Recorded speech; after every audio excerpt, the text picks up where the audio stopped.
কিয়ামতের পূর্বে সূর্য যখন পশ্চিম দিকে উঠে যাবে তখন মাটির তল থেকে মাটি ফেটে একটি প্রাণী বের হবে। এই প্রাণীটি মানুষের সাথে কথা বলতে পারবে।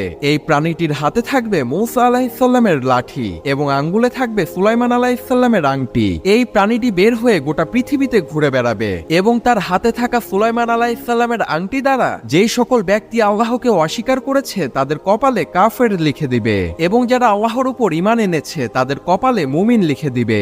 সেই সময় পৃথিবীর অবস্থা এমন হবে, একজন মুমিন আর একজন মুমিনকে দেখে চিনতে পারবে এবং একজন কাফের আর একজন কাফেরকে দেখে চিনতে পারবে। কিন্তু সেই সময় কাফেররা চাইলেও আল্লাহ তাআলার কাছে তওবা করতে পারবে না, কেননা সূর্য সেই সময় পশ্চিম দিকে উঠে যাবে আর সূর্য পশ্চিম দিকে উঠে যাওয়া মানে তওবার দরজা বন্ধ হয়ে যাওয়া। এই প্রাণীটি এসে সবাইকে উদ্দেশ্য করে বলবে, মানুষ কোরআনের আয়াত অস্বীকার করত আর আমিও ছিলাম কোরআনের আয়াতের অংশ।